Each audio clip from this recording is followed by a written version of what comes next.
Yo le doy gracias a Dios por la oportunidad de compartir con ustedes la palabra de Dios. Es una responsabilidad, yo lo entiendo perfectamente. Cuando Jorge me hizo la invitación para venir a este evento, Dios me dijo que viniera. Y siempre que Dios me dice ve a un lugar, Él abre las puertas de una manera impresionante. Entonces, pues gracias Jorge por la invitación, Eva. Y pues es una bendición poder estar aquí con ustedes en una tierra que amo, puesto que aquí nació una hija mía, cordobesa. Así es que, pues, Señor. Abra su Biblia, 2 Timoteo.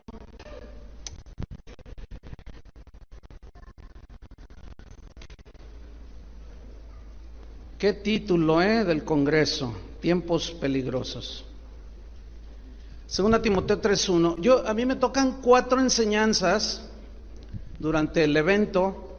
Hoy voy a tocar el primer tema que he titulado El peligro de los falsos cristianos. Mañana hablaré sobre el peligro de los falsos maestros, el peligro de la apostasía y el domingo el peligro de la falta de discernimiento. Entonces vamos a tocar el tema número 1, el peligro de los falsos cristianos, y vamos a leer el texto base de este evento. Sígame, 2 Timoteo 3:1 al 5, dice así: también debes saber esto, que en los postreros días vendrán tiempos peligrosos, porque habrá hombres amadores de sí mismos, avaros, vanagloriosos, soberbios, blasfemos, desobedientes a los padres, ingratos, impíos, sin afecto natural, implacables, calumniadores, intemperantes, crueles, aborrecedores de lo bueno, traidores, impetuosos, infatuados, amadores de los deleites más que de Dios, que tendrán apariencia de piedad, pero negarán la eficacia de ella. A estos evita. Padre, te damos gracias porque esta convocación tú la provocaste, Señor, para venir a ser advertidos, alertados de los últimos tiempos peligrosos que estamos viviendo, Señor, próximos a tu venida. Padre, yo te pido que me des de nuevo para explicar tu palabra, Señor, y a mis hermanos que les des revelación, inteligencia espiritual, para captar y discernir tu palabra, Señor, entenderla perfectamente. En el nombre de Cristo Jesús te lo pedimos, Señor. Te damos muchas gracias, Padre. Amén. ¿Por qué le llama Pablo tiempos peligrosos? ¿Por qué? Esa es una buena pregunta, ¿no? ¿Por qué? ¿Qué son los postreros días? ¿A qué se refiere? ¿Qué quiso decir Pablo con todo esto? Los postreros días son los tiempos que han de preceder a la segunda venida de Cristo. ¿Cuántos están esperando al Señor? Bien, pues hay que vivir como si realmente Cristo fuera a venir. Los postreros días se harán patentes por el aumento de la maldad en los seres humanos, que va a destruir toda moral, toda piedad, toda convivencia humana. Jesús dijo en Mateo 24:12, es un texto que ustedes conocen, dijo: y por haberse multiplicado la maldad, ¿qué sucedería? El amor de muchos, esa palabra me asusta a mí, me asusta. El amor de muchos, ¿qué les va a suceder? Se enfriará. Vamos a estudiar brevemente este texto. Mateo 24:12 dice: y por haberse, esa palabra haberse habla de un hecho que sin duda vendrá. Entonces, este hecho que sin duda vendrá, por haberse multiplicado, habla de un aumento en grado sumo, algo terrible. Es un hecho que se va a multiplicar en grado sumo, algo espantoso. ¿Qué? La maldad. La maldad aquí en este versículo viene de un término griego, anomia, que significa violación a la ley de Dios. Pero es un desprecio deliberado de los mandamientos de Dios. Es la rebelión de los hombres en contra de la voluntad conocida de Dios para establecer su propia voluntad. Implica vivir sin leyes que nos rijan, que nos dirijan hacia lo bueno, hacia lo justo y lo santo y lo recto. En definitiva, gente sin ley de Dios en sus corazones, eso significa.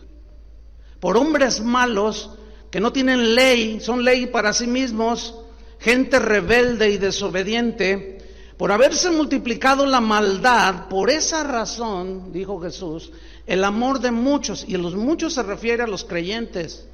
¿Cuántos son cristianos? Se refiere a nosotros. El amor de muchos. Aquí la palabra amor es la palabra agape, que habla del amor a Dios por sobre todas las cosas y al prójimo.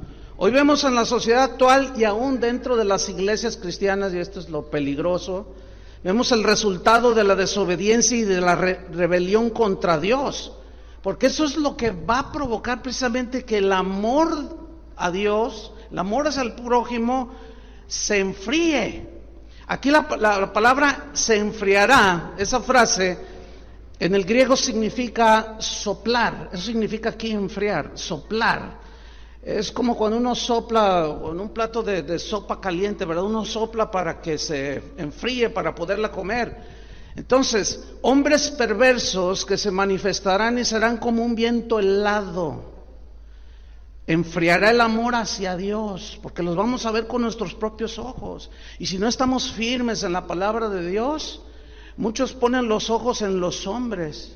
Entonces, cuando el amor de los que están naciendo apenas o están en sus primeros pasos caminando con Dios, comienza a enfriarse, ¿sí? Comienza a enfriarse el amor hacia Dios y hacia el prójimo.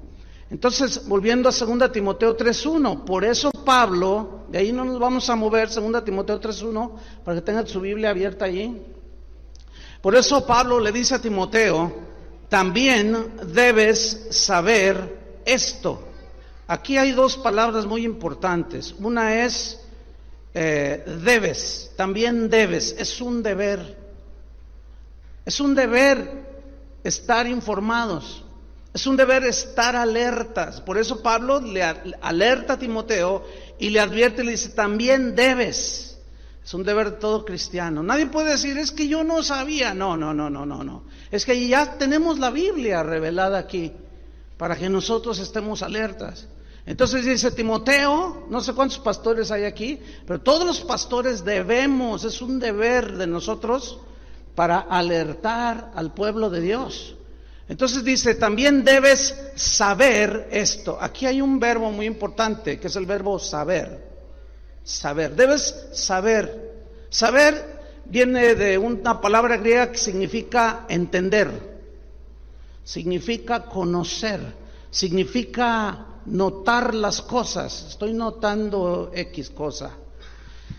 Entonces, es un deber de todo pastor y de todo cristiano conocer, entender, notar que, dice el versículo 1, que en los postreros días, que vendrán tiempos peligrosos. Es un deber, es una necesidad. Ahora aquí surge una pregunta.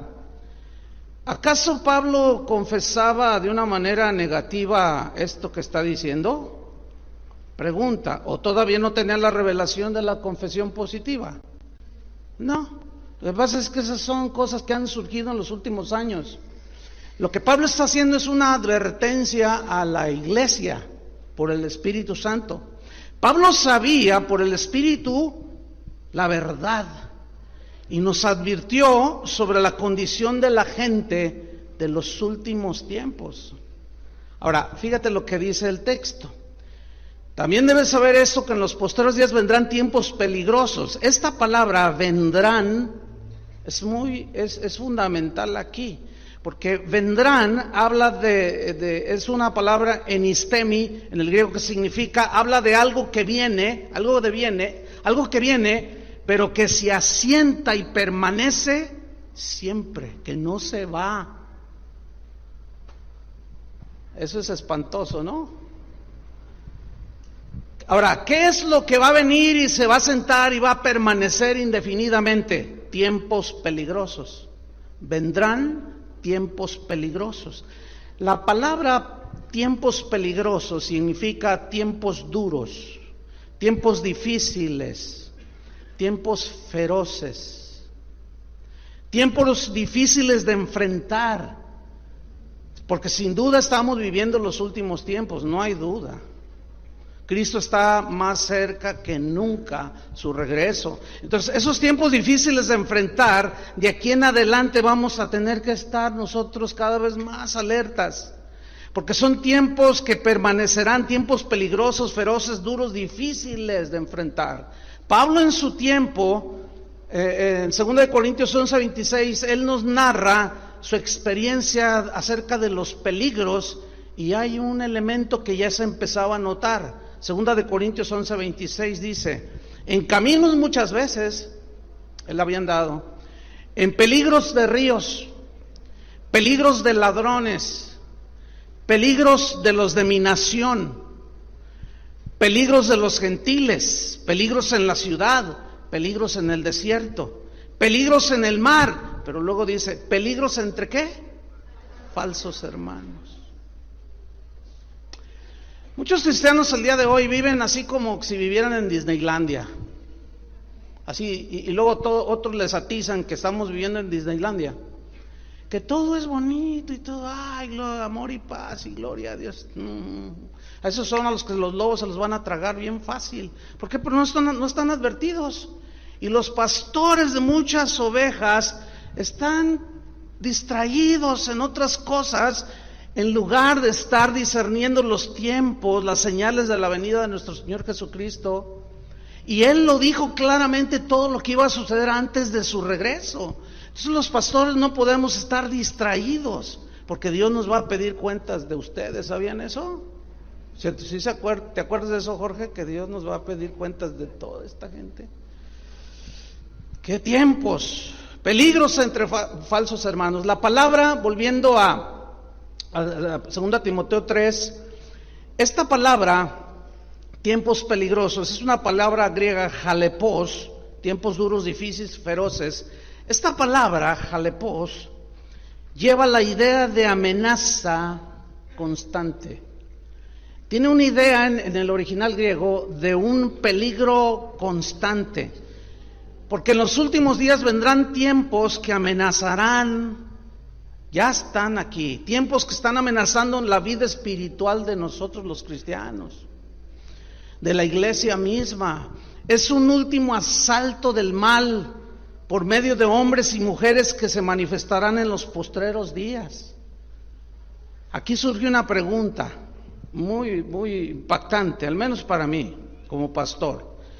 ¿En dónde se manifestarán este tipo de personas que ya leímos, hombres amadores de sí mismos, soberbios, vanagloriosos? ¿En dónde se manifestarán? ¿En el mundo, allá afuera, o dentro de la iglesia? Dentro de la iglesia, versículo 5, véalo allí. Que tendrán apariencia de piedad, pero negarán la eficacia de ella. O sea, los del mundo no tienen apariencia de piedad. Las mujeres del mundo no tienen apariencia de piedad. Los hombres mundanos no tienen apariencia de piedad, ¿verdad que no? Entonces, sin duda, Pablo se refiere a que esa aterradora lista de hombres y mujeres se van a manifestar dentro de la iglesia. Eso es lo terrible, eso es lo peligroso. Se sentarán junto a nosotros. A ver, mira a tu hermano así. Mira a la persona que está a un lado.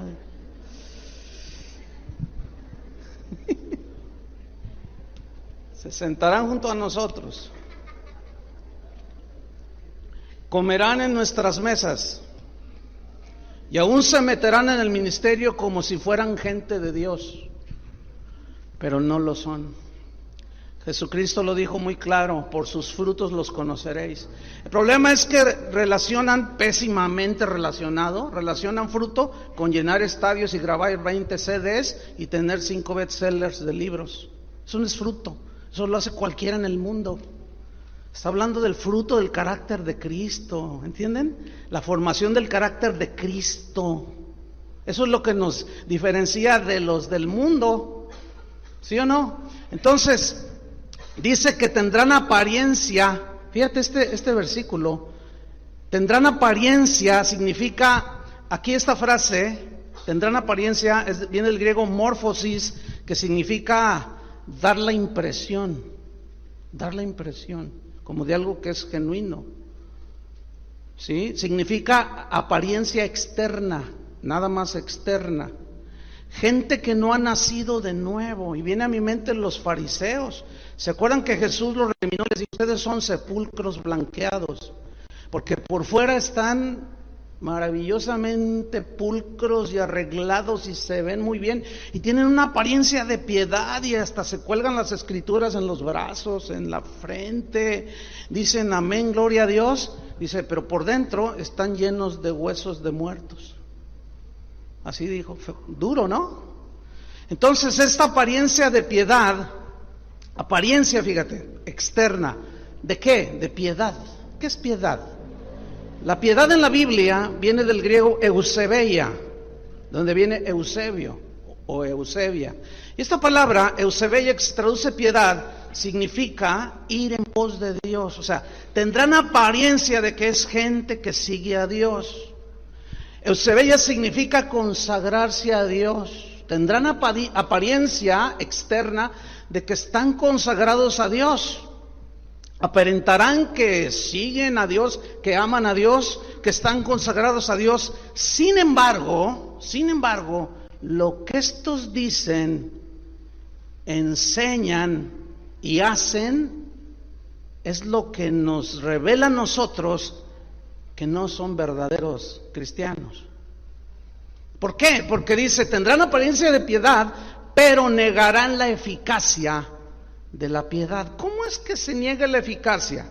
Alguien que dice que es cristiano, que es un predicador, que es un apóstol, que es un pastor, escuchen, y no habla la palabra de Dios, no la predica positivismo, filosofía, etcétera, está negando que la palabra de Dios y Jesús mismo no pueden salvar y transformar a las personas, porque al hacer a un lado la palabra de Dios y al implantar sus filosofías y pensamientos y métodos humanos, dicen, lo mío es mejor, lo mío sí salva. Entonces es la manera, pero como enseñarán cosas, dirán como la gente inocente o los principiantes o los inconstantes, ¿qué hacen? Tuercen las escrituras para su propia perdición. Esos son los que son más fácilmente engañados, porque dicen, no, sí traía Biblia, sí dijo un versículo, pero si analizas los versículos, así en el contexto te vas a dar cuenta que no dicen lo que te dijeron. Ese es un principio de interpretación bíblica, leer el contexto del texto, o sea, lo que viene antes y después. Cuando hace 35 años yo escuché al primer predicador de prosperidad, cuando recién salía esa doctrina, porque es una doctrina nueva, esa doctrina no tiene sustento en toda la historia del cristianismo, aunque Dios bendice a sus hijos, yo creo que Dios bendice a sus hijos, pero no en ese enfoque que le dan a algunos. Jorge, que me dijo, mira, este hombre lo que va a hablar, anota todo, me dijo. Yo, sí.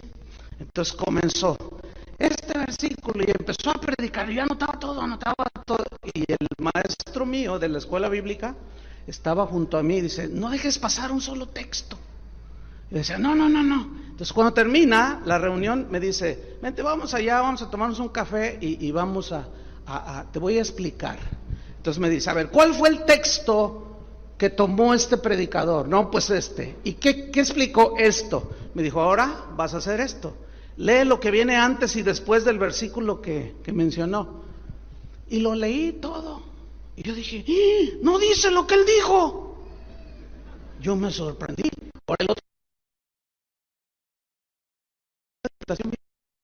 Entonces comencé a leer de nuevo y dije, wow, no dice lo que el predicador dijo. Claro que no. Todos los versículos estaban manipulados. Esa fue la primera vez que yo escuché a un hombre de estos. Pero yo estaba bien emocionado porque decía que Dios me quería dar un Cadillac y que me iba a dar 50 trajes y 300 corbatas de a $200 cada una, y pues, lo que predican siempre, ¿sí? Entonces muchos hablan de métodos surgidos de la mente humana, de filosofías, de psicología, pensamientos humanos que suenan bien al oído, pero que son cosas que no pueden salvar a nadie. Esa es la manera en que esta gente niega la eficacia de la piedad. ¿Por qué? Porque suplantan la palabra de Dios por todas sus enseñanzas erradas. Ahora fíjate lo que dice Pablo en el mismo versículo 5. Tendrán apariencia de piedad, pero negarán la eficacia de ella. ¿A estos qué dice? Evita. ¿Qué significa evitar? En el griego significa rechazar, significa contradecir, implica con la palabra de Dios, o sea, contradícelos porque van a engañar a los hermanos, van a ayudar a engañar a los creyentes. Entonces tú vas a tener que volver a ponerle las cosas como son. Parafraseando este versículo, leeríamos así: Timoteo, a esos que parecen que son gente de Dios, pero no lo son, y solamente hablan herejías y engaños, y viven y hacen como les da la gana, recházalos, evítalos, no te hagas amigo de esta clase de gente, contradícelos con la palabra de Dios. Ahora, vamos a 2 Timoteo capítulo 3, pero en el versículo 2, donde nos quedamos. Pablo le escribe a Timoteo, entonces, ¿en qué consisten los tiempos peligrosos? ¿Sí? Y comienza a hablar del carácter de estas personas que se introducirán, como dijo Pablo en Hechos 20, no tienen que buscarlo. Pablo dijo: porque yo sé que después de mi partida vendrán lobos rapaces, entrarán lobos rapaces que no perdonarán al rebaño, dijo. Pero lo más tremendo es que dijo: y aún de entre ustedes mismos se levantarán hombres que hablen cosas perversas para arrastrar tras de ellos a los discípulos. Pero yo ya les he enseñado, dijo Pablo. Yo no he rehusado enseñarles todo el consejo de Dios para que no sean engañados. Entonces, una responsabilidad de un pastor es enseñarles todo el consejo de Dios. Por eso el discipulado es lento, ¿entienden? Tiene que ser con mucha paciencia la formación de los cristianos. Por eso, mira, métodos que te prometen no sé cuántas cosas son muy semejantes a los anuncios en la televisión, que tomes esa botellita y va a bajar 30 kilos en 2 días. Y todo el mundo compra de esos y nunca pasa nada. Todos esos métodos milagrosos de que no, mira, lee este libro y en un año vas a tener 20,000 personas en tu iglesia. Esos son puros vendedores de mitos, puros vendedores de ilusiones. Porque si Jesús duró 3 años con sus 12 y los dejó ni a la mitad. Ahora vienen algunos y nos dicen que con 3 días ahí encerrados no sé dónde, ya los ponen de líderes y ya son no sé qué. No se crea. Eso no es verdad, eso es antibíblico. Pero tenemos que discernir, y ya hablaremos cuando toquemos el tema. Entonces dice: porque ¿qué habrá? Hombres amadores de sí mismos. Esta definición, hombre amadores de sí mismos, en el griego es una palabra, philautos, que habla de alguien que es egoísta, se ama a sí mismo sobremanera, alguien que solo piensa en su bienestar. No es ninguna casualidad que la primera de las características que Pablo menciona de estos tiempos peligrosos, porque se refiere a gente, pues menciona acerca de la vida centrada en el yo. El amor al yo, o sea, a mí mismo sobremanera, es el pecado del que fluyen muchos pecados de los falsos creyentes. Uno de los distintivos del cristianismo, desde que Jesús lo predicó, precisamente no es la entronización del yo, sino la rendición y la negación del yo. A eso se refirió Jesús cuando dijo: el que quiera venir en pos de mí debe tomar su cruz cada día, niéguese a sí mismo. ¿Saben qué significa niéguese a sí mismo? A sus propios deseos, a sus propios anhelos, a sus propios propósitos. A eso se refiere, porque generalmente nuestros propósitos, anhelos y deseos son terrenales, y el propósito de Dios siempre es espiritual y es con rumbo a la eternidad. Pero nosotros como somos terrenales, la tierra nos jala hacia abajo. Por eso es que dice: niégate a ti mismo, porque la voluntad de Dios para nosotros es perfecta, perfecta. El evangelio de la autoestima. ¿Ha oído eso de la autoestima? Debes de tener muy buena autoestima. Bueno, la autoestima es un término netamente originado en la psicología. Netamente. No tiene muchos años. Algunos maestros de la Biblia lo han adoptado y lo interpretan como algo bíblico y tratan de sustentarlo en Lucas 10, 25 al 27. Donde dice: y aquí un intérprete de la ley se levantó y dijo para probarle: maestro, ¿haciendo qué cosa heredará la vida eterna? Él le dijo: ¿qué está escrito en la ley? Fíjate lo que les pregunta: ¿qué está escrito en la ley? O sea, en la Biblia, en la palabra de Dios. Y luego les pregunta: ¿cómo lees?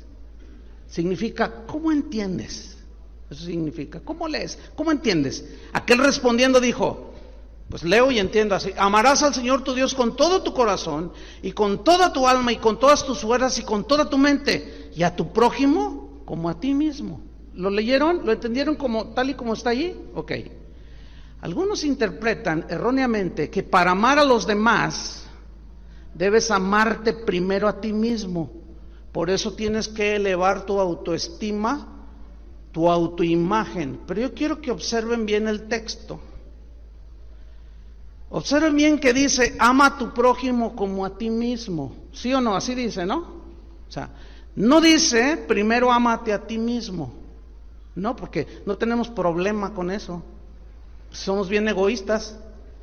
No, tampoco dice: ten una alta autoestima para que puedas amar a los demás. Yo quiero que noten que la Biblia dice que son 2 mandamientos. ¿Cuántos son?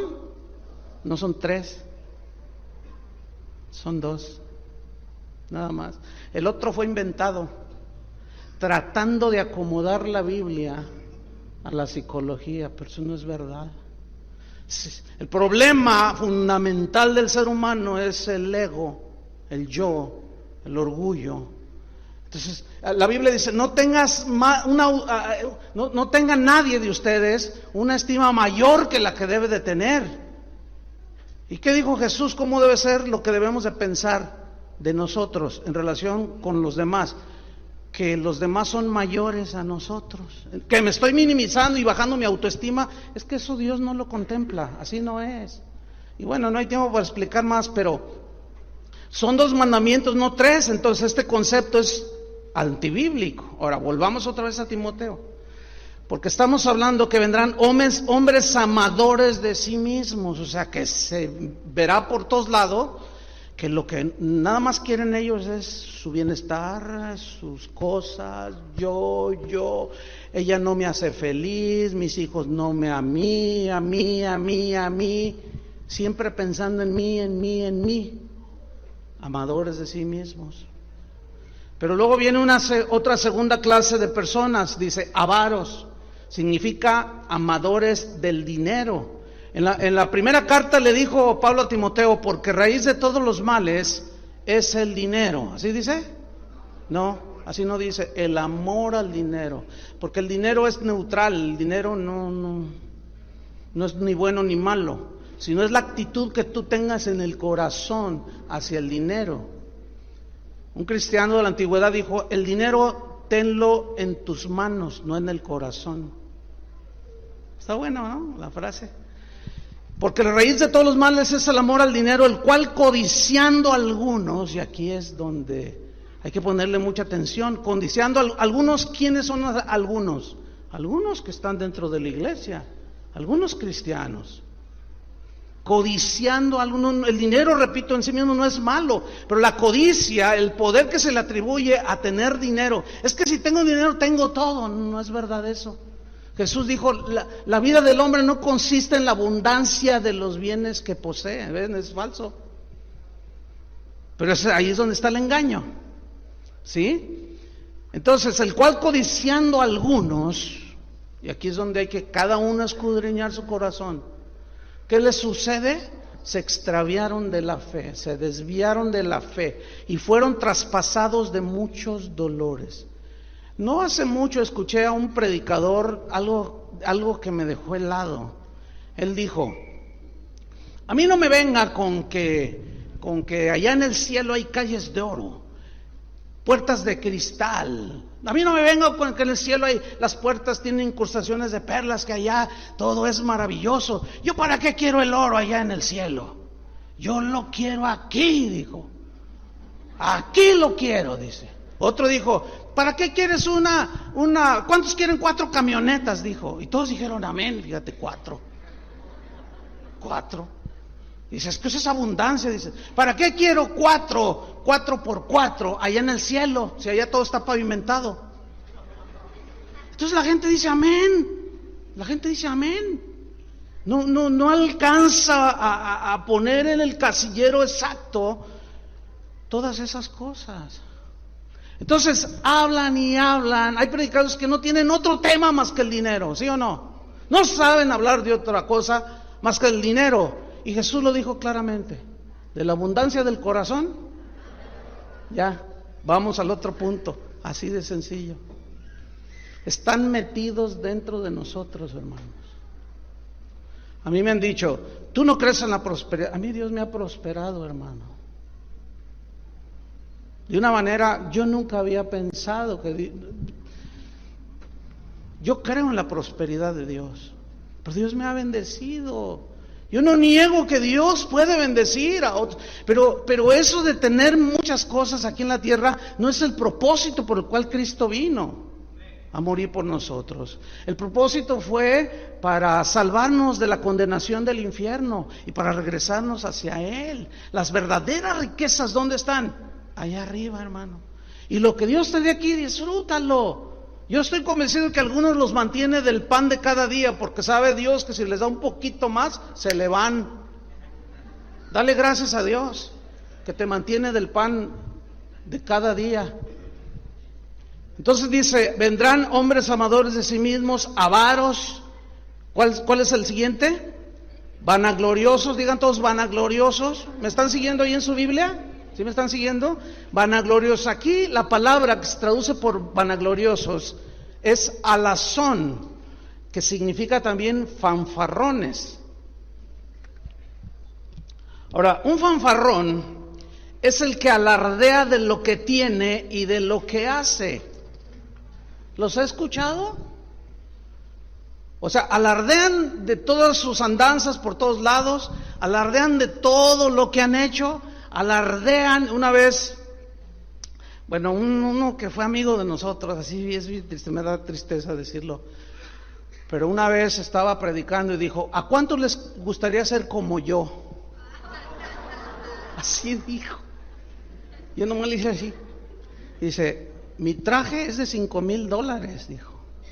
Esta corbata me costó $500, los zapatos son de $500. ¿Cuántos quieren ser como yo? Yo estaba así. Pero ¿saben qué? Casi me doy un golpe cuando todos dicen amén. Eso es ser un fanfarrón. Fanfarrón tiene una etimología interesante. Escuche. Alazón, que se traduce fanfarrón, se deriva de una palabra griega, ale, que quiere decir vagabundo. Ponga mucha atención, esto está tremendo. Quiere decir vagabundo. ¿En qué sentido?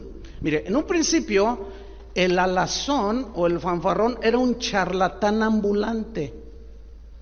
Los griegos usaban la palabra alazón para describir a un curandero de esos callejeros, ¿sí? Un charlatán que viajaba por los mercados de aquel tiempo, los lugares de concentración de gente, llevando medicinas con supuestas propiedades milagrosas, ¿sí? Con métodos de todo tipo que pregonaba que curaba todas las enfermedades. Allá en México hay mercados que les llaman mercados, ¿cómo les llaman? Tianguis, pero son mercados en las calles, sobre ruedas. Acá, ¿cómo son? ¿Hay de esos mercados acá? Sí, también, ok. ¿Ha visto a esa gente que está ahí? Que miren, que usted pásale por aquí, fíjese que este pomito, si usted lo compra, eso le va a curar el cáncer, el SIDA, la cirrosis hepática, todo por 5 pesitos. ¿Se ha fijado que son los que tienen más gente oyéndolos? ¿Sí los han visto esos o no? Bueno, en México les llaman merolicos. Bueno, merolico está en el diccionario de la Real Academia Española. Y merolico es un curandero ambulante que ofrece remedios para lo que usted quiera. Es un charlatán, es un vendedor callejero. Después, la palabra, ¿sí?, que estamos estudiando, alazón, esta palabra después se amplió su significado hasta llegar a la definición que hoy tiene, fanfarrón. O sea, el lenguaje va evolucionando, ¿me entiende? Y corrió el tiempo y llegó a tener la definición de fanfarrón. Platón, un filósofo conocido, decía que un fanfarrón era alguien, escuche lo que decía de los fanfarrones. Dice, un fanfarrón es alguien que pregona tener cosas buenas que realmente no tienen nada de bueno. Aristóteles decía acerca de los fanfarrones que eran hombres que pretendían poseer cualidades maravillosas que en realidad no poseen. Les llamaban los sofistas, que eran filósofos pero que torcían todo. Y Aristóteles y Platón los debatían y los reprobaban porque habían torcido sus conceptos de ellos. Bueno, pues hoy vemos a los fanfarrones tomando los púlpitos, diciendo tener visiones y revelaciones que no están en la Biblia. Ellos dicen que poseer cosas y poderes que no tienen, porque el hombre, ¿qué poder tiene? Ninguno. Dicen cosas como, solo si estás bajo mi cobertura, tu iglesia va a crecer, si no, no. Fíjese cómo se están atribuyendo a ellos, bajo mi cobertura. Esos son fanfarrones. ¿Los ha oído? Otros dicen, tú necesitas un apóstol para tener la garantía de la bendición de Dios. Fanfarrones, porque Dios es el que da la bendición, Dios es el que da el crecimiento. Pablo lo dijo claramente, yo sembré la palabra, Apolos vino y regó, pero el crecimiento, ¿quién lo da? Dios. Pablo nunca anduvo con esas fanfarronerías, los tenemos ya metidos dentro de la iglesia y los ejemplos serían hasta el cansancio. Tenemos que avanzar en la enseñanza. Entonces, los tiempos peligrosos son porque vendrán hombres amadores de sí mismos. ¿Qué más? Número 2, avaros. Número 3, vanagloriosos. Número 4, soberbios. Fíjate, la palabra soberbios es hiperéfanos en el griego. Hiper habla de algo que está grande, ¿sí? Hiper, ¿sí? Entonces, hiperéfanos, que se traduce soberbios, significa mirar por encima, así como mirar así, de arriba hacia abajo, así.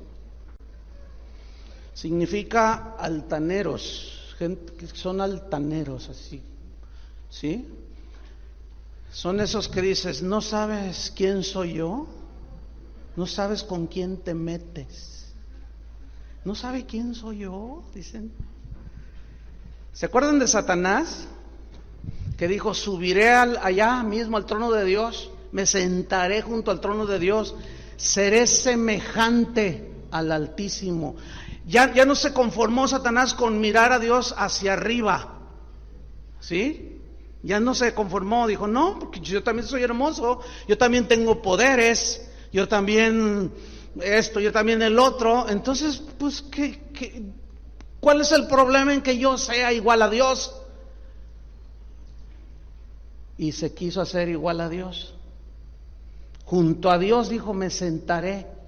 Imposible, hermanos. Nosotros tenemos que acostumbrarnos, aunque nos duela aquí, a mirar siempre así, hacia arriba. a la majestuosidad del Señor.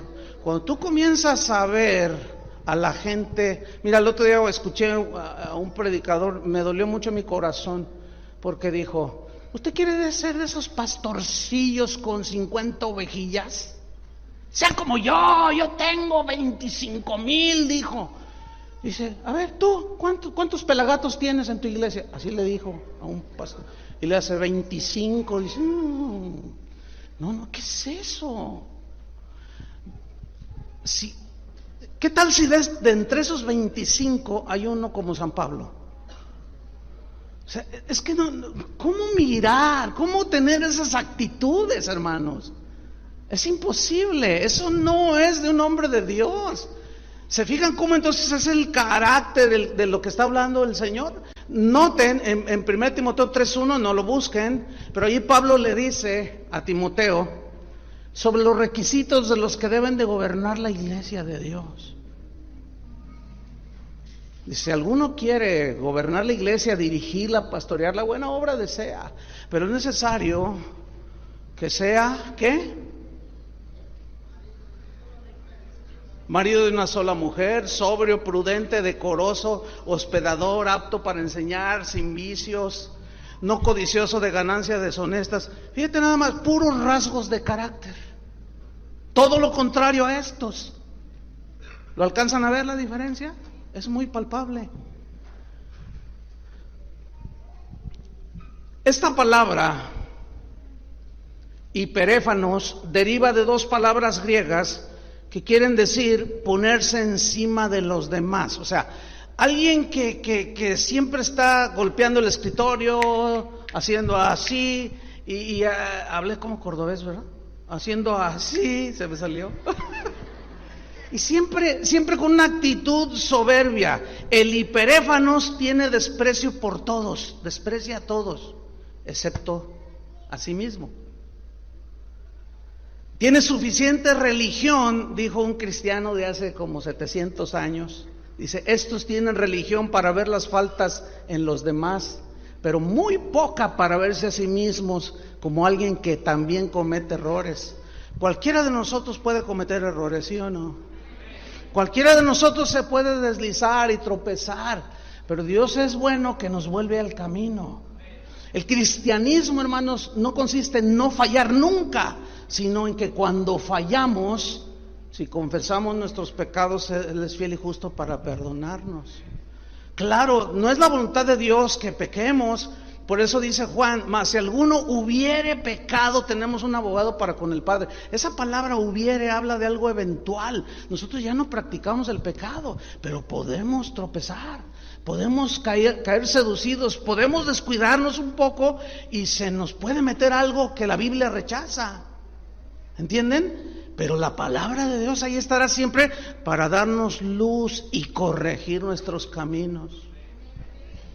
Eso es lo hermoso de la palabra de Dios. Entonces, este tipo de hiperéfanos soberbios es inconfundible. ¿Por qué? Porque da la apariencia de ser humilde. Sí, pero sus reacciones, dices, es como cordero, hablando de la bestia en el Apocalipsis, pero habla como dragón. ¿Qué significa? O sea, es una apariencia de cordero, pero habla como dragón. ¿Quién es? Satanás.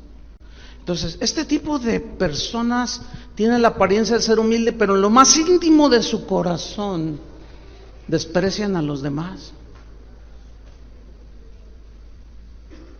Alimenta un orgullo en su corazón y hay un altar donde él se rinde homenaje a sí mismo. Yo he escuchado predicadores, porque hemos andado en un montón de lugares predicando. Yo he escuchado predicadores que dicen: sin mí, la iglesia que yo pastoreo no hubiera pasado, no hay nada. Si yo me muero, se acaba la iglesia, dice. Se acaba mi iglesia. No, pues sí, porque es tuya. Pero Jesús dijo: yo edificaré mi iglesia y las puertas del Hades, del infierno, no prevalecerán contra la iglesia. Entonces la pregunta es: ¿esta iglesia es del Señor? Si es del Señor, Él la edifica y nada la tumba. Nosotros no somos dueños de la iglesia. Nosotros somos cuidadores de la iglesia. Él fue el que murió por la iglesia, Él fue el que pagó el precio de su sangre y nada más nos dijo, cuídamelos. Y parte del cuidado a las ovejas es precisamente alertarlos de esto. Tengan mucho cuidado. Entonces hay que enseñarlos. Volvamos a 2 Timoteo. Vendrán hombres amadores de sí mismos. Número 2, avaros, vanagloriosos, soberbios, blasfemos.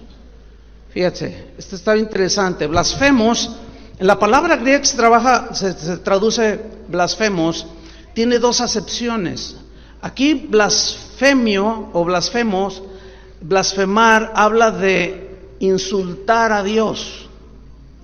Hay muchas maneras de hacerlo, ahorita voy a poner unos ejemplos, pero también habla de insultar al prójimo, insultar a otros. El orgullo es el padre del insulto. El orgullo es el padre del insulto. Es de donde surge. Engendra el desprecio a Dios y al prójimo. Por ejemplo, mire, es un insulto a Dios y al evangelio decir que Cristo murió para hacernos ricos. Eso es un insulto a Dios y al evangelio. Es un insulto a Dios y al evangelio de enseñarle a la gente a que reclame lo que le pertenece, el que le exija a Dios lo que le pertenece. Yo compartí con ustedes el miércoles, aquí en la congregación, parece que la enseñanza va a ir se va a añadir a las enseñanzas del evento, porque va muy ligado, y ahí lo expliqué un poco más a este punto. Pero hay uno de las ofensas, de los insultos a Dios más groseros, de los más groseros que yo he escuchado, que es una blasfemia, es la enseñanza siguiente.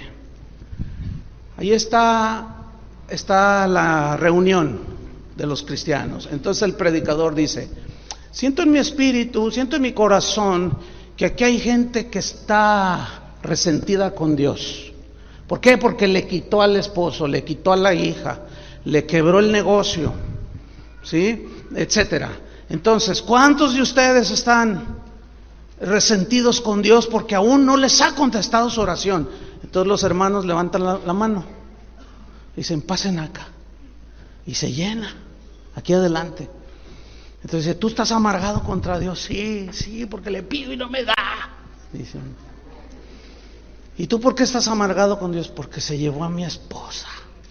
¿Por qué se la llevó y me dejó solo? Que no sabe que yo la necesitaba.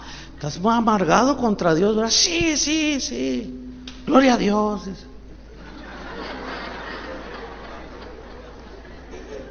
Entonces el pastor dice, pongan atención. Dice, para que haya sanidad en tu corazón, debes de perdonar a Dios. ¿Lo han oído eso? Esa es una de las blasfemias, de las groserías más, hasta la piel se me riza la piel. Porque resulta que perdonar significa eximir de culpa. Y cuando eximes de culpa es por alguien que cometió un error. Pregunta, ¿Dios comete errores? ¿De dónde salió esa enseñanza? Del hombre. Pero suena bien, perdona a Dios. Entonces ahí está otro. No, yo no puedo. Y ya se imagina, ahora resulta que Jesús está, perdóname, ándale, me arrepiento de haberme traído a tu hijo. Mira, yo ya lo quería conmigo porque era un muchacho de 15 años que caminaba conmigo y así como Enoch, y no soporté, dije, Padre, traigámoslo. Perdóname por favor, hermanos, por favor. ¿Qué es eso? Como eso les puedo poner 25,000 ejemplos, no vamos a acabar. Blasfemia tras blasfemia tras blasfemia contra Dios y dentro de la iglesia. Y nosotros lo toleramos porque se nos cuelan en el púlpito.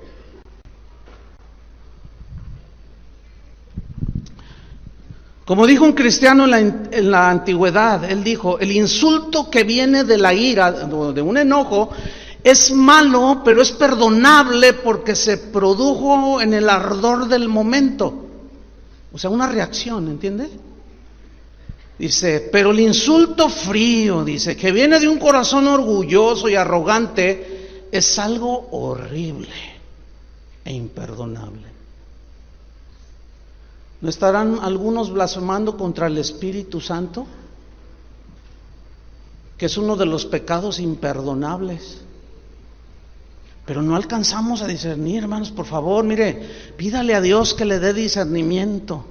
Todas las cosas que escucha. Pablo era un hombre muy íntegro. Él decía, mas si aún yo o un ángel del cielo les anuncia un evangelio diferente que el que ya les hemos enseñado, está bajo maldición.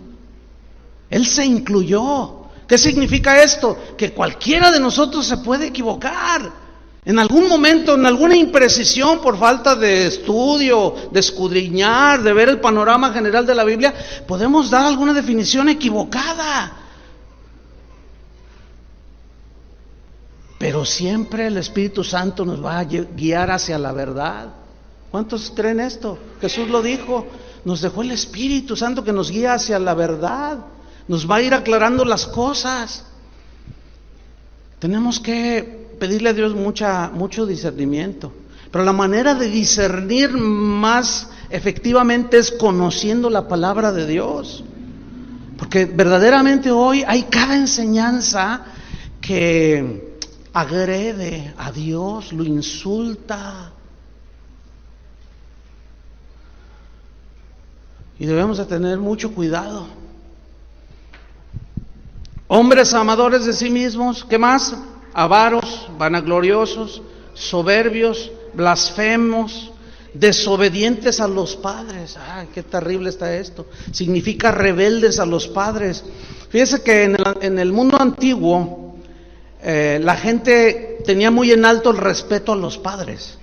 Esto es algo histórico.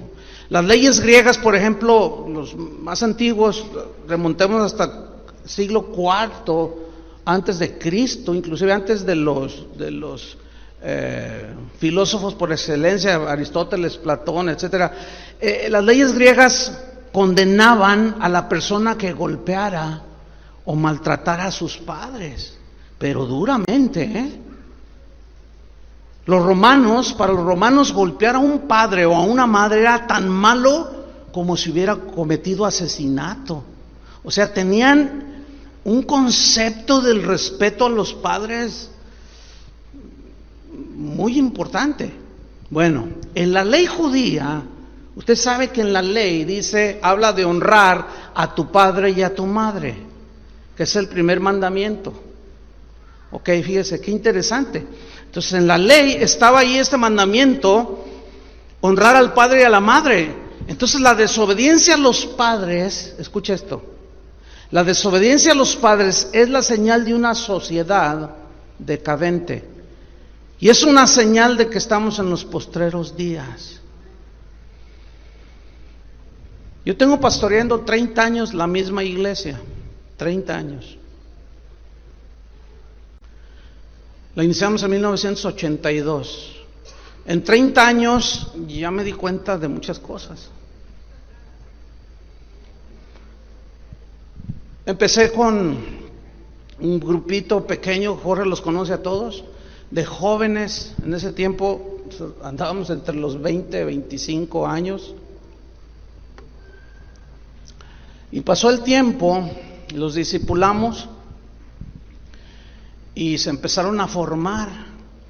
Me tocó casarlos a todos ellos y comenzaron a tener sus hijos, y me tocó presentarlos delante del Señor, a sus hijos de ellos. Y pasaron los años y hoy los estoy empezando a casar, y hay algunos que ya presenté a los hijos de sus hijos. ¿Me entiende?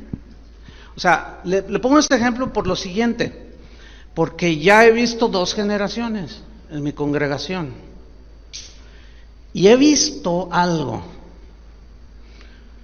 que hay muchos problemas en las familias. Si con padres que son piadosos, que siguen a Dios, que están entregados, hay rebeldía de los hijos hacia los padres. Fíjense, aquí hay un punto que quiero resaltar y que quiero que me pongan mucha atención, porque yo lo experimenté. Cuando empiezan a nacer los niños de los hermanos, que los presenta uno aquí, pues ellos vienen desde pequeñitos a la iglesia, los llevan al CUNER, los llevan a su salón de clases, y empiezan a crecer y ya tienen un añito y ya andan con su pandero. ¿Los ha visto? Y luego ven que están ministrando en la alabanza, y unos están así haciendo como que tocan la guitarra, y otros le hacen como Jorge, que están cantando, y otros hacen como que traen un pandero, y entonces la mamá les compra un panderito, les compra una guitarrita. Entonces, pues los niños son lindos, ¿no es cierto? Entonces, hola, ¿cómo estás? Mira, alaba al Señor, le dicen al bebé, y luego el niño empieza. Dice, no, y hasta llora la mamá, ¿verdad? Y el papá, mi hijo es un tremendo adorador, dice. 5 años y ahí van los niños, y bien lindos, y se saben el Salmo 23, y suben aquí, yo, ay, mi patoña, me falta ya, y todo el mundo llora. Pero escúchenme, padres, reciban el consejo pastoral, háblenles del evangelio, predíqueles de que es pecado agarrar algo que no es de ellos. Evangelícenlo. ¿Sabe por qué? Porque algunos asumen que que sus hijos son cristianos porque nacieron en hogar cristiano, y luego tienen 10 años y ahí siguen y están en el grupo de adolescentes y bien lindos, pero cumplen 14 y un día se te paran enfrente y dicen, ¿sabes una cosa? Estoy hasta acá de la iglesia, ya no me puedes obligar a ir a la iglesia, no voy a la iglesia, tu iglesia. Entonces, mira, el superadorador que creías que tenías sale a la realidad, todavía no nace de nuevo. Uno de los mensajes más olvidados de la iglesia de hoy es el mensaje del arrepentimiento, de que tienen que arrepentirse y que tienen que nacer de nuevo. Nuestros hijos no nacen cristianos, hermano. Y a nosotros nos pasó en la primera generación. De pronto, ay, que mi hijo reaccionó así. ¿Cómo no va a reaccionar? La gente reacciona conforme a su naturaleza. Y en los hijos, la primera manifestación es la rebelión. Y se te ponen así. Mi hijo, que tiene 24 años, el mayor, se convirtió a los 17 años. Pero en ese entonces yo ya sabía que no nacen cristianos. Y yo no tengo nada que esconder, ni mi esposa. Nosotros les hemos dado el ejemplo de que seguimos a Dios, de que estamos entregados a Dios. Él nunca me ha escuchado decir una mala palabra porque no las uso. En fin. Pero un día se me paró así enfrente y dice, mira, papá, yo quiero que me respetes. Yo no quiero nada con Dios. ¿Sabes lo que es eso? Sí sabes, ¿verdad? Porque sí, les ha de estar pasando como a mí me pasó. Bueno, lo que yo le pedí sabiduría a Dios, yo ya había captado eso, y como él ya sabía la Biblia, yo quería decirle un versículo, sí, Proverbios 22:1 me decía. Yo ya no, es bien difícil. Nada más orábamos, y a los 17 años, yo andaba en un viaje y regresé. Fíjate qué tremendo. Mi hijo nunca se negó a ir a la iglesia. Iba de todas maneras.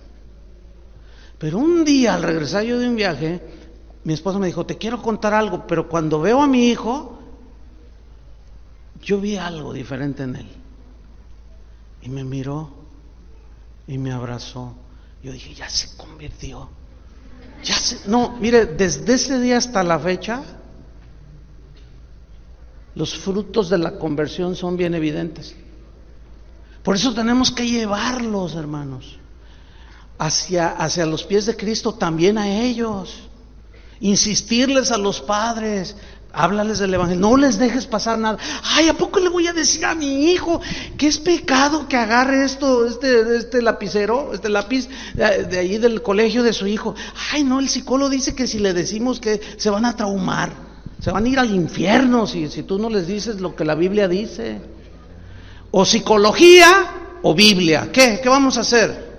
Porque si tú prefieres psicología, entonces no eres cristiano. Porque la palabra de Dios es la palabra que no tiene error. Es totalmente confiable para transformarnos, hacernos nacer de nuevo y formarnos a la imagen de Jesús. ¿Cuántos dicen amén? Pero ¿saben una cosa?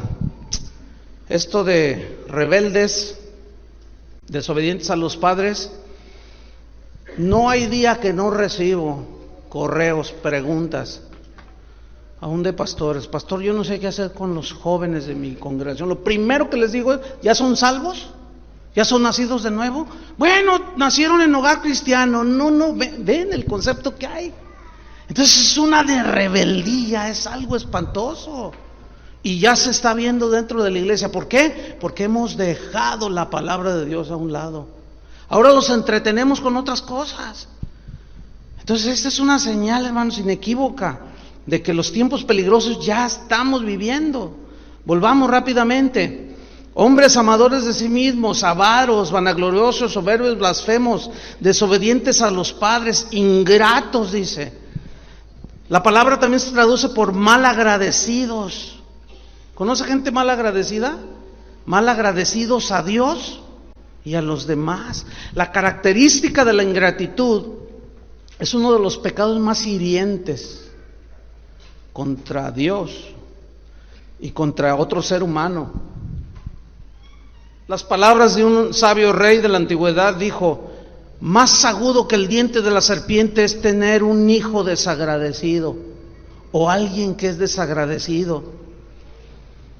Déjeme contarle una historia, es triste, pero se está dando de continuo hoy dentro de la iglesia. Una vez terminamos una reunión y yo me quedé ministrando a unas personas y se hizo noche y habían apagado las luces y ya despedí a la última persona y yo ya iba rumbo a mi oficina y oí un ruido, ya estaba apagado así el auditorio, nada más unas luces acá al frente. Entonces yo miré y estaba una señora con 4 niños chiquitos. Le dije: oiga señora, ¿qué está haciendo aquí? Y la señora así, y llorando. Entonces yo me acerqué y le digo: ¿qué le pasa? Dice: es que asesinaron a mi esposo, nos venimos a esta ciudad, somos de otra ciudad, y pues tengo a mis hijos, no tengo dónde quedarme, no tengo nada, no tengo que comer, no tengo nada.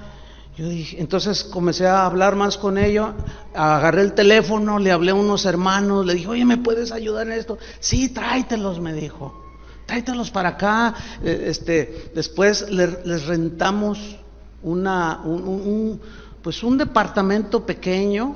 La iglesia erogó ese dinero y los niñitos pues les dimos de comer, les compramos unos muebles sencillitos y bueno, los ayudamos, porque eso dice la Biblia, ¿no es cierto? No estoy pavoneándome, porque luego hay unos que interpretan todo mal. Estoy poniendo un ejemplo, ¿sí? Y bueno, les ayudamos, los metimos a la escuela y empezaron a crecer, les dimos trabajo, etcétera. Uno de ellos, el mayor, cuando creció, estaba tan metido en las cosas del Señor, joven, cierto, porque pasaron 15 años, y en una casa de oración que levantamos allí en la misma ciudad, necesitábamos alguien que se encargara y lo pusimos a él y todo iba muy bien. Pasó un año, un día me llama: quiero hablar contigo. Le digo: ahorita no puedo. Ahorita, me dice. Caray, ¿ahorita? Así me dice: no, ahorita, si no ya no. Le digo: bueno, ok, te veo aquí abajo. Entonces ya, bueno, lo recibí y me dice, así parado, me dice: ¿sabes una cosa? Así, me voy. ¿A dónde? Es que ahora sí encontré un verdadero apóstol, dice. Tú no sirves para nada. ¿Sabes lo que hiere eso? ¿Te imaginas? El bien que tú haces, ese ya está hecho. Ese Dios te lo va a recompensar. Pero sí duele. ¿Sí duele o no duele? Claro que sí. Que tú les tiendes la mano a la gente y te ensartan el aguijón como la abeja.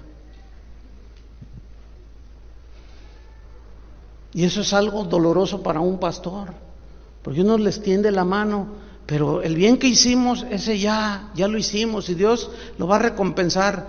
Pero las palabras hirientes, es que ya encontré esto, es que ya lo otro, y tú no sirves para nada.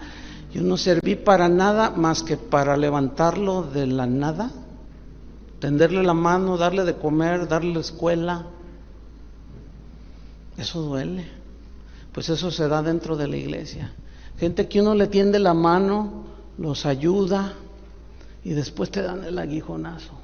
Pero todo eso, ¿dónde están? Dentro de la iglesia. Lo estoy platicando con Jorge, creo que el segundo día, el martes, ¿verdad? Algo salió de la plática y pues sí nos duele muchas ingratitudes de la gente. Pero yo le decía, pero el bien que haces, síguelo haciendo, sigue ayudando, sí, pero duele, pues sí duele, por supuesto. Nada más es un caso, porque hay otros muchos más. Entonces, hermanos, la Biblia habla de ser agradecidos, ¿sí o no? La Biblia habla de ser agradecidos con Dios y de respetar a los que nos presiden. Entonces, fíjate, seguimos para ya terminar. Ingratos, dice, impíos significa irreverentes, sin temor de Dios. O sea, está hablando de gente impía metida dentro de la iglesia, gente que no tiene temor a Dios, que blasfema, ofende a Dios. En un evento muy grande que se hace en Centroamérica, había miles de personas ahí y estaba un predicador y luego dice,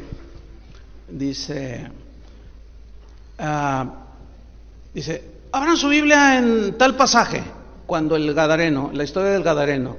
Dice, tenemos que leer algo de Biblia, dice, porque pues luego hay algunos ahí que dicen que no usamos la Biblia y se empiezan a burlar de los que usamos la Biblia para enseñar. Entonces nomás les así. Dice, entonces ya lee la historia y dice, bueno, déjenme hablarles un poquito de la historia para que no digan que luego no hablamos de la Biblia. Entonces dice, y llegó Jesús a la región de Gadara, donde estaba el Gadareno, ¿no? Ahora, dice, si Jesús fuera puertorriqueño, ¿cómo creen que él llegaría a la región de Gadara? Entonces le dice al tecladista, le dice, súbete, el del teclado, súbete. Entonces el otro se sube y dice, tócame una salsa, chico, tócame una salsa, le dice. Entonces el otro empieza, tan, una salsa. Entonces dice, y empieza él a bailar salsa. Dice, así entró Cristo a Gadara. Y empieza, y se daba la vuelta. Y luego todos empezaron,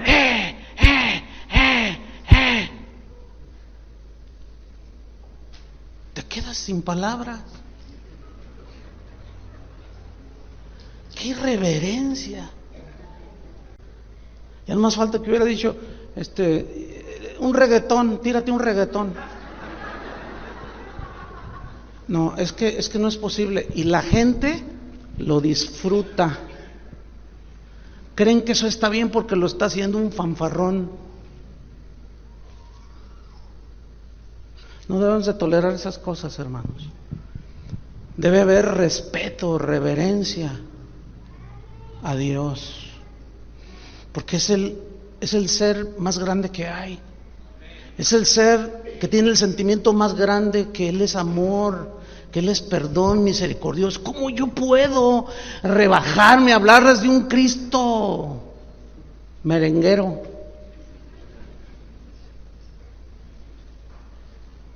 Cuando usted vea esas cosas, puede hacer varias cosas. Una, pues levantarse y salirse, ¿verdad? Y en su corazón guardarse. O sea, son irreverencias, pero ahí está. Hombres amadores de sí mismos, avaros, vanagloriosos, soberbios, blasfemos, desobedientes a los padres, ingratos, impíos. sin afecto natural significa de corazón duro hacia el prójimo. La palabra que se traduce sin afecto natural es una palabra que se usa para explicar el amor familiar, el amor del hijo hacia el padre y viceversa. Y si no existen los afectos humanos, la familia no se puede desarrollar sanamente, se va a desintegrar. Entonces, en estos tiempos peligrosos, las personas estarán tan centradas en sí mismas que hasta los lazos más íntimos ya no significarán nada. Ya no hay afecto natural. ¿Se acuerda de la parábola del samaritano? Que el sacerdote vio allí al que estaba todo golpeado, ensangrentado, y viéndolo pasó de largo, y era un sacerdote. Y luego un levita que cantaba en la casa del Señor, y viéndolo pasó de largo, dice. Ya no hay afecto natural. Hay un video que le ha arrancado las lágrimas, hasta a mí me las arrancó. Un video que alguien me mandó y dijo: pastor, yo sé que usted no ve tantos, porque recibo cientos, miles de correos y no hay tiempo ya de verlos. Entonces me llegó uno y me dice: por favor, pastor, no lo borre. Dice: vea este video, yo sé que algo va a pasar. Entonces, bueno, y le doy clic, y sucedió en Perú. Si usted busca en YouTube, el video de un perro que salva a otro perrito, dos perritos vagabundos, las cámaras que tiene la municipalidad, pues tomaron el video. Entonces van dos perritos a la orilla de la ruta. Entonces los autos, entonces se quieren pasar al otro lado y los autos pasan. Entonces ellos les impide, pero en un momento dado los dos se atraviesan y pasa un auto, y el que va adelante lo arrolla un auto y pasa por encima del perrito. Entonces el perrito se queda ahí temblando. Entonces el otro perrito cruza hacia el otro lado, pero se ve en el video, mira, te hace llorar la desesperación que tenía el perrito. Y pasaban los otros autos, y pasaban, y el perrito desesperado. Y cuando hubo un espacio, corrió, mira, hacia donde estaba el perrito, y empezó a lamerlo, y empezó a llorar, y le acercaban la cámara, porque hay gente atrás de las cámaras, y como impactados, ¿no? Y la gente que pasaba por allí, todas mirando esa escena, y el perrito lamiendo al otro perrito, y lloraba y le hacía con la patita. ¿Saben qué hizo el perro? Lo agarró de aquí, del cuello, y se lo llevó arrastrando para salvarlo. Y los automovilistas comenzaron a pararse, y el perrito, porque estaba casi de su tamaño, lo lleva jalando, y lo lleva y lo acuesta, o sea, así junto a la ruta. Entonces se baja un chofer y mira aquella escena, y la gente estaba llorando, véanlo. Y aquí la moraleja era: ¿y nosotros qué hacemos por el prójimo? El problema con esto es que hay verdadera necesidad entre los hermanos, pero también hay los falsos que se meten para venir a sacar, para querer vivir a expensas de otros, y eso no se vale. Y tenemos que ser sabios para discernir quién verdaderamente tiene una necesidad y quién verdaderamente viene a abusar de la generosidad de los cristianos. Tenemos que pedirle a Dios discernimiento. Y a los ociosos, Pablo dijo: amonéstalos. El que robaba ya no robe más, sino que trabaje para que así pueda darle a los demás. Mire, nunca he dicho lo que voy a decir, pero en la iglesia hay un grupo de viudas que son sostenidas por casa de oración. Esto nadie lo sabe, ni la congregación mía. A lo mejor nos están oyendo, saludos, ya se dieron cuenta. ¿Por qué? Porque no es de estar diciendo lo bueno que hacemos, ¿me entiendes? Pero nosotros observamos en la iglesia. Y Toñito Ortiz, que es el administrador, yo le digo: mira, por hora que me vine le dejé un encargo. Operaron a una señora que no tiene a nadie, y yo lo sabía. Le dije: por favor, mira, yo me voy a la Argentina, ocúpate de ella. Mándale a Adrián, el profe, y que vea qué es lo que necesita. Entonces ya hablamos, ya fueron, ya la están atendiendo. La gente, los hermanos a veces tienen necesidad genuina, pero también hay vivales, y ahí te lo dice. Entonces tenemos que pedirle a Dios discernimiento. Tenemos que cuidar a la iglesia del Señor. Y finalmente dice implacables. Un implacable es alguien incapaz de reconciliarse. Es alguien que tiene un corazón no perdonador. Es una persona que está tan dominada por su amargura que nunca acepta una tregua con la persona con la que se ha disgustado. Es una persona que es tan deshonesta que va a quebrantar cualquier arreglo o un te perdono, me perdonas y al rato y por la espalda y otra vez. Esos son los implacables. Gente dura de corazón, incapaz de reconciliación. Describe la dureza de la mente, del corazón, que separa a una persona de los demás, porque tiene una amargura inflexible, o sea, es duro así de corazón. ¿Has visto gente así? Yo sí. Es espantoso. Finalmente dice calumniadores. Aquí calumniadores viene del griego diabolos, de donde se deriva diablo. Y calumniador aquí, diablo significa acusador. Pero aquí calumniadores es el que acusa falsamente. Con esto estoy terminando, mire. La calumnia, hermanos, es el más cruel de muchos pecados. Es un pecado cruel, la calumnia. Si a uno le roban su auto, uno puede trabajar y comprarse otro, ¿no es cierto?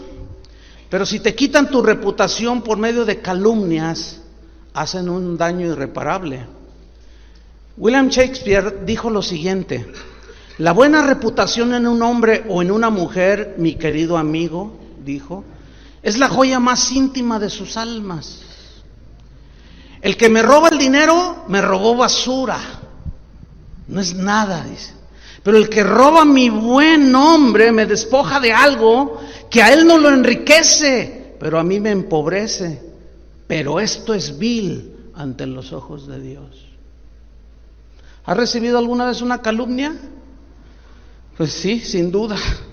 Muchos encuentran placer en calumniar a otros, contando historias que arruinan la reputación de otros, sin hacer el mínimo esfuerzo por comprobar si lo que dicen es verdad.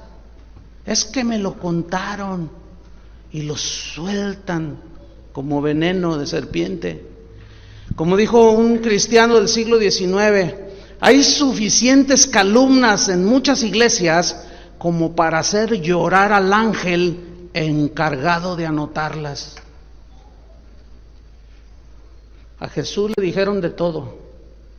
Le dijeron que era un endemoniado. Demonio tiene, le dijeron. Le dijeron que era un borracho. Le dijeron que era un comilón, o sea, un tragón. Así, en el griego, en el original, es una palabra muy fuerte. Un tragador, eso significa. O sea, así despectivamente. Lo acusaron de todo, ¿sí o no? Y él dijo, y si esto hicieron conmigo, con el árbol, ¿qué no van a hacer con los demás? Cuando la gente calumnia,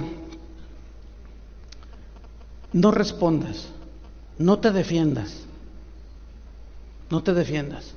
Porque Jesús dijo, bienaventurados son cuando por mi causa, si es por la causa de Cristo, os vituperen y os persigan, digan toda clase de mal contra vosotros, mintiendo. Tú mejor que nadie, tú y Dios saben si lo que dicen es verdad o mentira, ¿sí o no? Si es mentira, ora por el ofensor, porque eso dijo Jesús. Eso es el cristianismo. Al que te maldice, bendícelo. Yo a veces me duermo con mi lista de los diabolos que me calumnian. Y los tengo bien identificados, pero no hay amargura en mi corazón. ¿Saben qué dijo Carlos Spurgeon? Carlos Spurgeon fue un predicador de hace casi 200 años. Era conocido como el príncipe de los predicadores, un hombre de Dios tremendo. Él dijo lo siguiente, porque alguien vino y le dijo, están diciendo esto de ti. Y él respondió y dijo, no, dice, yo le doy gracias a Dios porque no saben todo de mí, porque si supieran todo lo que hay en mi corazón, dice, no, se queda cortito, mejor no digo nada. Porque solo Dios sabe lo que hay en nuestro corazón, ¿no es cierto? Si lo vituperaron a él, pues nos van a vituperar a nosotros, nos van a decir un montón de cosas. Me han dicho que hasta homosexual soy, tengo algún quiebre por ahí o algo así.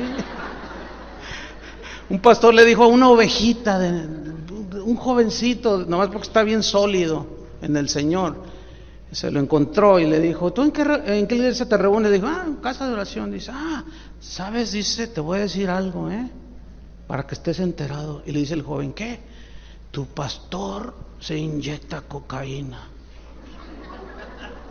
Entonces cuando yo lo vi, le saludé así y me miraba, así como... Yo le dije, ¿qué pasó? Y entonces ya se acercó y me dice, no, pastor, es que... Y me miraba. Y yo, ¿Qué pasó? Pues es que un pastor me dijo que usted se inyecta droga. Le dije, a ver, mira, vamos a hacernos un antidoping. No, es que la gente no se mide. ¿Saben cuáles son los peores injuriadores? ¿Dónde están? Dentro de la iglesia. Ahí está. Intemperantes, sin control de sí mismos, libertinos, esclavos de pasiones, crueles, significa salvajes como animales. Son indulgentes con ellos mismos, pero despiadados con los demás, aborrecedores de lo bueno, traidores que traicionan al más cercano, al que un día amaron y respetaron, lo entregan, lo traicionan, como Judas. Impetuosos, precipitados, arrebatados, irreflexibles, temerarios, infatuados, o sea, envanecidos, amadores de los deleites más que de Dios, que tendrán apariencia de piedad, pero negarán la eficacia de ella. A estos evita. Déjeme terminar con una paráfrasis del texto, muy cortita. Es como si Pablo le estuviera diciendo a Timoteo, hijo mío Timoteo, debes entender, debes saber que vendrán tiempos peligrosos, difíciles, tiempos feroces, duros, porque dentro de la iglesia estarán hombres y mujeres que aparentarán que son de Dios, pero no lo son. Evítalos, recházalos, usa la mejor arma que tenemos, la palabra de Dios. Que Dios nos ayude, hermanos. Por eso Pablo le dijo a Timoteo, cuídate de ti mismo y de la doctrina, porque haciendo esto te salvarás a ti mismo y a los que te oyeren. Cada uno tiene que examinarse si está en la fe. Oremos, hermanos. Pónganse de pie, por favor. Señor, te damos muchas gracias. Te damos gracias, Señor, porque tú hablas claro, porque el Espíritu dice claramente que en los postreros días, el Espíritu habla con claridad, no anda con ambigüedades. Es muy claro el mensaje de tu palabra, Señor. Y tu mensaje para nosotros nos tocó vivir esos tiempos. También debemos saber esto, que en los postreros días vendrán tiempos peligrosos, días duros, difíciles, feroces, porque se manifestará todo tipo de gente, aún dentro de la iglesia. Señor, aquí lo que debemos hacer es cada uno examinarse a sí mismo y mirar si estamos en la fe, mirar si somos de tu rebaño, si somos ovejas. Porque la naturaleza que tengamos, esa es la que va a manifestarse. Si somos ovejas, la naturaleza de oveja, la sencillez, la humildad, la obediencia serán el distintivo. Equivocarnos siempre, habrá equivocaciones en nuestras vidas, pero el corazón de la oveja se arrepiente, le duele. Pero el que es un lobo, obras de lobo tiene. Habla como lobo, aúlla como lobo, es un lobo. Su naturaleza lo hace actuar como lo que es, y es manifiesta. Pero a veces las ovejas somos tan simples, somos tan descuidados, Señor. Pero la maldad inundará aún las iglesias, porque el mundo está lleno de estos hombres, y habrá hombres amadores de sí mismos, orgullosos, avaros, fanfarrones, vanagloriosos, soberbios, blasfemos, hablarán en contra de ti, desobedientes a los padres, habrá ingratitud, serán sin afecto natural, implacables, calumniadores, aborrecedores de Dios, amadores más de los deleites que de Dios, que tendrán apariencia de piedad. Este es lo peligroso, Señor. Ayúdanos, danos discernimiento.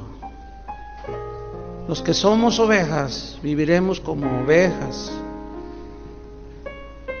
pero danos discernimiento, Señor, para que los lobos no entren y se traguen al rebaño. Ayúdanos, Señor, a los pastores con discernimiento, porque son tiempos peligrosos. Hay mucho peligro para nuestras almas, Señor. Tómense de las manos todos y vamos a orar unos por otros. Señor, que tu palabra, que tu buen espíritu, tu Santo Espíritu que mora dentro de nosotros, nos ilumine, nos guíe, nos lleve a la verdad cada día, Señor. Los que son pastores, ¿cuántos son pastores aquí o enseñan la palabra de Dios? Levanten la mano, por favor. Ténganla así arriba. Los que están alrededor, pongan sus manos sobre, y vamos a orar por ellos, los pastores. Es más, vengan aquí rápido, pero así rápido. Vengan aquí adelante, vamos a orar por ustedes. Perdón por el tiempo, yo siempre me falta el tiempo. Extiendan sus manos hacia acá. Padre, en el nombre de Jesús te damos gracias. Estos son tus pastores, Señor, a quienes tú llamaste y les encomendaste, aquellos por quienes tú moriste en la cruz, Señor. Y no es justo que nosotros estemos como Elí, estemos desprevenidos en la glotonería, en otras cosas, Señor, y no estemos alerta. Pedimos, Señor, tu gracia para mis hermanos.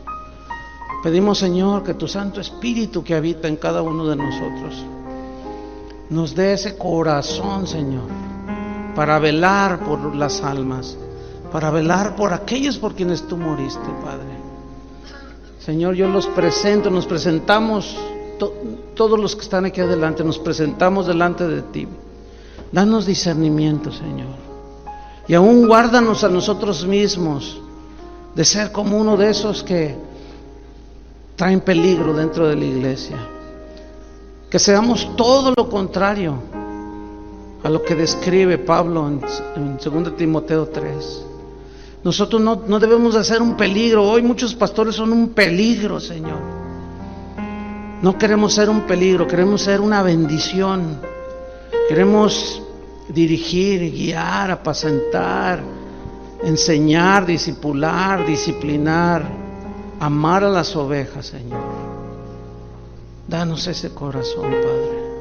Y tu pueblo, Señor, merece el cuidado. Ayúdanos, Señor, danos esa agudeza espiritual para bendecir a tu pueblo, Señor.